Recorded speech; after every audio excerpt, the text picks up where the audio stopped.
मध्य प्रदेश में जो नव युवकों में जो बेरोजगारी का बहुत बड़ा मुद्दा है, आज मध्य प्रदेश का युवा पूरी तरह से बर्बाद पड़ा है।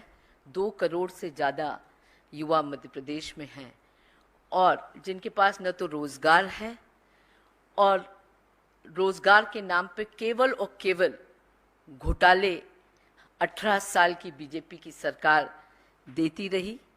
कहा जाता है कि किसी भी राष्ट्र की प्रगति का आधार वहाँ के युवा होते हैं और युवा शक्ति ही देश की वर्तमान और भविष्य का निर्माण करते हैं।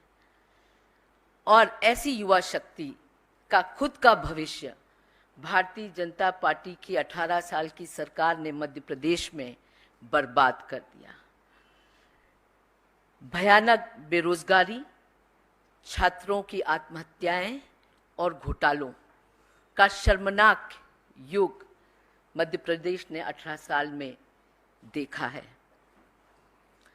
और जिस तरह से तमाम माफिया, चाहे वो शराब माफिया हो, भू माफिया हो, रेत माफिया हो, तमाम माफिया सरकार के संरक्षण में मध्य प्रदेश में फलते फूलते रहे, ठीक उसी प्रकार शिक्षा माफिया भी सरकार के संरक्षण में मध्य प्रदेश में फलता फूलता रहा।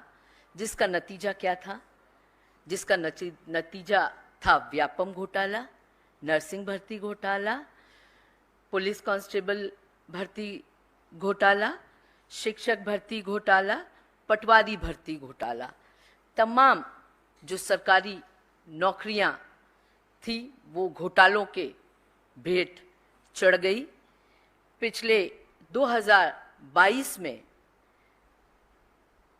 एम्प्लॉयमेंट एक्सचेंज में करीब 39 लाख बच्चे युवा रजिस्टर्ड थे और शर्मनाक है कि उसमें से सरकार केवल 21 लोगों को नौकरी दे पाई। केवल 21 लोगों को, फिर रिपीट करती हूँ, 39 लाख लोगों जो रजिस्टर्ड थे उसमें से केवल 21 लोगों को नौकरी मिली। एमपीपीएससी जो कि एमपी पब्लिक सर्विस कमीशन है, उसके द्वारा पिछले 5 साल में कोई नौकरी नहीं दी गई। हालत ये है कि मध्य प्रदेश में भर्ती परीक्षाएं, मध्य प्रदेश ऐसा प्रदेश है, दुर्भाग्यपूर्ण है कि मध्य प्रदेश ऐसा प्रदेश है जहां पिछले 18 सालों में निवेश के नाम पर कुछ भी नहीं आया। और निवेश की बात करें जब, तो बड़े बड़े ग्लोबल इन्वेस्टर्स मीट कराए गए जिसमें करोड़ों रुपए सरकार ने पानी की तरह बहाया और बड़े बड़े इवेंट करे, क्योंकि मध्य प्रदेश सरकार केवल इवेंट करने में विश्वास रखती थी। उसका नतीजा या उसका परिणाम से कुछ निवेश आया हो, ऐसा नहीं। 18 लाख करोड़ के निवेश की घोषणा सरकार ने की, पर धरातल पे कुछ भी नहीं उतरा। और सही कहते हैं मध्य प्रदेश के पूर्व मुख्यमंत्री आदरणीय कमलनाथ जी, वो सही कहते हैं कि हम निवेश को आमंत्रित नहीं कर सकते, हमें उसे आकर्षित करना होता है। और मध्य प्रदेश निवेशकों के लिए कोई आकर्षण का केंद्र नहीं है, क्योंकि इतना भ्रष्टाचार है वहां, 50% का भ्रष्टाचार है हर चीज में। ऐसे में कौन निवेशक आके मध्य प्रदेश में निवेश करना चाहेगा? इसलिए जो प्राइवेट सेक्टर के जॉब्स हैं उससे भी हमारा नवयुवक पूरी तरह से वंचित रहा। और बार बार परीक्षा देने के बावजूद इन घोटालों के चलते कर्ज के तले मध्य प्रदेश का नवयुवक फांसी के फंदे पे झूलता रहा। और शर्मनाक है कि पिछले 17 साल की सरकार में 17,000 से ज्यादा बेरोजगार और छात्रों ने आत्महत्या करी है, जो कि आंकड़ा मैं समझती हूं देश में सबसे बड़ा आंकड़ा है।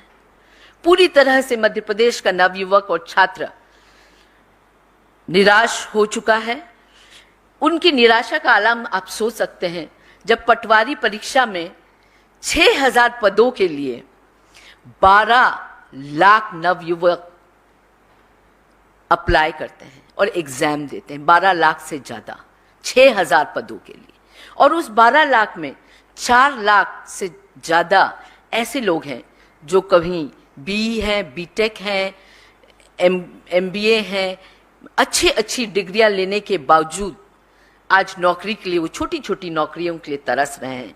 2-4 साल पहले चपरासियों की भर्ती निकली थी विभिन्न शासकीय ऑफिसेज में।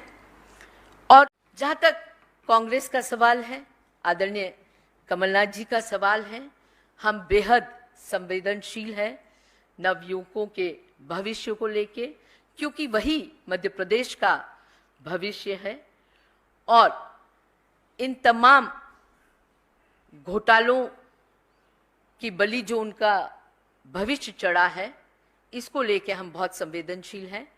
और हमने मध्य प्रदेश के नवयुवकों को विश्वास दिलाया है कि मध्य प्रदेश में कांग्रेस की सरकार, कमलनाथ जी की सरकार हर प्रयास करेगी कि आने वाले समय में जब हमारी सरकार आएगी तो हम इन तमाम घोटालेबाजों को उनकी सही जगह जेल पहुंचाएंगे। साथ ही हम इस बात को सुनिश्चित करेंगे कि मध्य प्रदेश में जो छाप लग गई है घोटालेबाजों सरकार की, उसको धो सके और इन बच्चों का भविष्य बचा सकें। आज कल ही आदरणीय प्रियंका जी परसों मध्य प्रदेश में थी, उन्होंने कांग्रेस की पढ़ो पढ़ाओ योजना की भी घोषणा करी है, जिसके तहत जो 1 से 8वीं क्लास में बच्चे पढ़ रहे हैं उनको 500 रुपये महीना की स्कॉलरशिप मिलेगी। ऐसी 9वीं और 10वीं में पढ़ रहे बच्चों को 1,000 रुपये प्रति माह की स्कॉलरशिप मिलेगी। और 11वीं और 12वीं में पढ़ने वाले बच्चों को 1,500 रुपये महीना की स्कॉलरशिप मिलेगी।